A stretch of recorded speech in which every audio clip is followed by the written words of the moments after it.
For more content like this, log on to gibbopresents.com.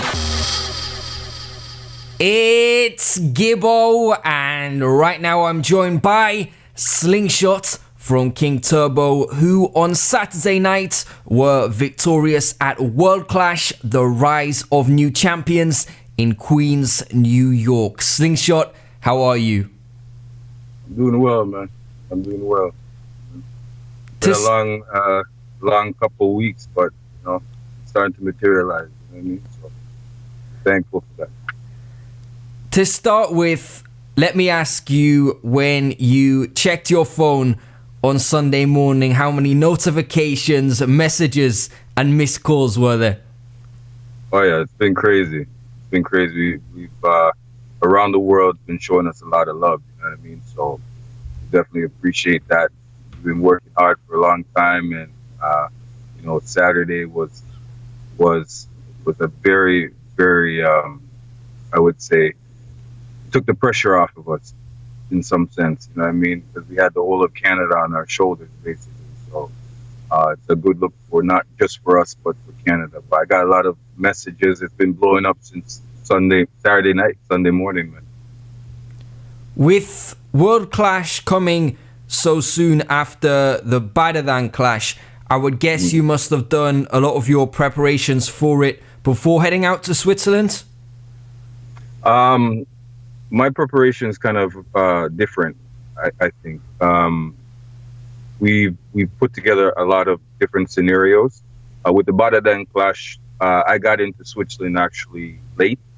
So when I got to the hotel, we had to do sound check. Like it was a half an hour when I got to the hotel, we had to do sound checks. I didn't have time to really put things together the way I wanted to. Ricky wasn't all in the week prior, right? So that kind of emulated in our first round, but after that I kind of regrouped and then we just kept on going. So we have a way of doing things that might be different from other people, because I do my rounds as we go. I don't preempt my rounds. You know what I mean? So I kind of read the crowd and do my rounds that way. In your opinion, was there a favorite going into World Clash? Who did you hear the fans saying they thought would win? Everyone, man. Like every sound had their fan. You know what I mean? Every sound had their fan. I've seen on social media, this sound's gonna win, that sound's gonna win. Everyone had their favorite. I was kind of looking out for Warrior, Jugglers. I didn't know what Renaissance had in their pocket. You know what I mean? But and even Innocent, and I couldn't take away anything from Young Hawk or King Tub. So I kind of put everyone on the same level and just watched and kind of like a chess game, you know what I mean? Just make sure we played good and consistent. If you're always adapting during rounds, what kind of a strategy do you go into a clash with? My strategy is like a Mike Tyson kind of thing, like a boa constrictor kind of vibe. With a boa constrictor, it squeezes as it prolongs, as it holds on to you, it goes tougher and tougher. It squeezes harder and harder. You know what I mean? So my thing is, my second round is supposed to be better than my first round. My third round is supposed to be better than my second round, and so forth and so forth. So as we progress, it gets harder for the competition. Generally speaking, what do you think is the best approach for a clash involving 6 other sounds? Do you look to target a certain sound first, or do you wait for someone to attack you and then counterpunch? It all depends. It all depends on the energy and the vibe of the night. Really and truly, we don't really attack anybody. We do our thing, right? We focus on us, and we try to perform the best that we can, right? So a sound may attack us and say, "Oh, Turbo," or whatever. And if they're not really clicking with the crowd, it doesn't make sense for us to really jump on them. They'll just phase out on their own. You know what I mean? As long as we do what we do and get the crowd on our side, that's the main focus for us. What would you say were the keys to your victory on Saturday night? I would say, obviously, are the type of tunes that we cut. Um, we've been cutting songs, a certain caliber of songs for a long time, but internally, I think we're all calm. We weren't nervous. We didn't go in there with a nervous feeling. Everyone was calm. Everyone was relaxed, and that's, to me, the most important thing, to our key to our victory. We weren't heightened in any sense. And you think that is because of your personalities, or is it due to experience, maybe? I think it's experience.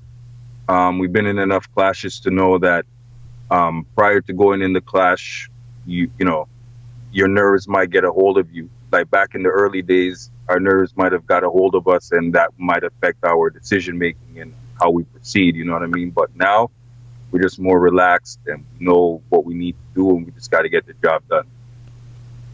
Did any of these sounds surprise you in terms of the way they played on the night? No, we kind of figured out. Like, I mean, I've watched videos, we've studied all of them, so we kind of know what to expect. You know what I mean? So there was no surprises for us. Were there any sounds who you feel were eliminated earlier than they should have been?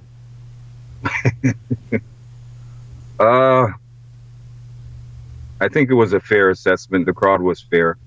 I think they got everything correct. Prior to the clash, had you identified who you thought your main competition would be? Who did you think would last the distance and make it to the final rounds? Warrior Song was one of them. Jugglers was another one, because obviously we watched them clashing Renaissance and taking in the Ace Odyssey anniversary and all that kind of stuff. So, you know, the Europeans always have something in their pocket. You know what I mean? They're always some sort of surprise or whatever. And Innocent too. Innocent was another one. And Renaissance, because I didn't know what he had up his sleeve. You know what I mean? So, yeah, those four sounds. What was your biggest forward of the night? I've listened to the audio, but sometimes that's something you need to be in the building to really tell. Right. Man, there were so many forwards, man. There were so many. To be honest with you, from my angle point of where the crowd on stage can't really identify what was more heavier than the other. We had so many forwards, you know what I mean? But for me, what's one of the songs that stuck out was, you know, Our Big Mountain. Our Big Mountain. Surprising a lot of people. Ricky made one speech in the clash, which has got quite a bit of attention afterwards, referencing the Holocaust. Was this something he just said in the moment? Do you know if he regrets it now, or does anything go in Sound Clash? You just said it in the moment, you know.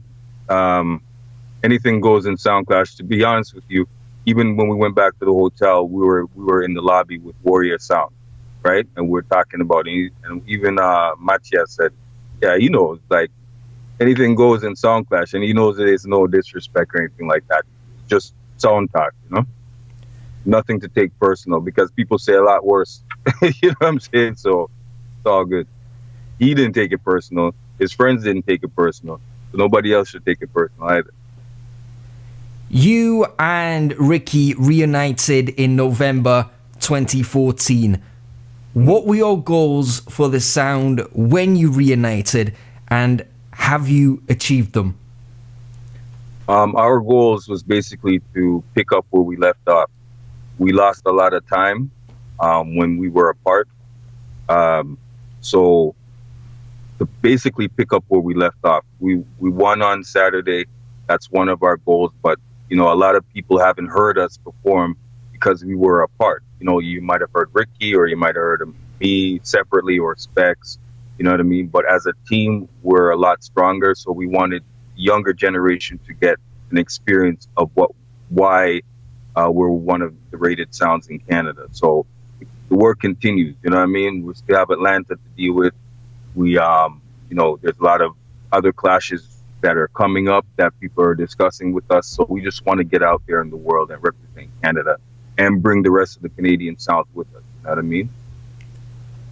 Before we finish, I'm sure there's a huge list of people you'd like to big up. And if there's anything else you'd like to comment on, please feel free to do so. Maybe the clash the prior weekend in Switzerland, if there's anything you'd like to add to that. Going to Europe was a good look. The people really showed us love. We didn't win the clash, but we won a lot of fans.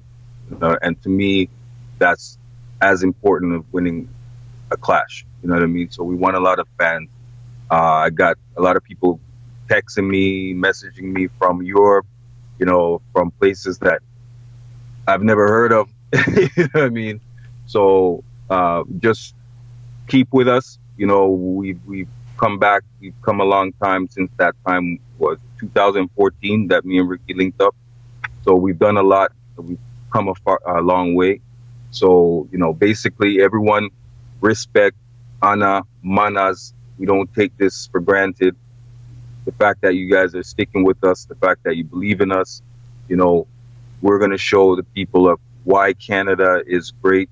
There's a lot of sounds from Canada showing the world why Canada is great. Rootsman, royalty sound, your sounds flying out, Stepachais, everyone, super fresh. But when you win something like this, it kind of brings more attention to your part of the world. You know what I mean? So definitely, it's a good look for everyone that lives here.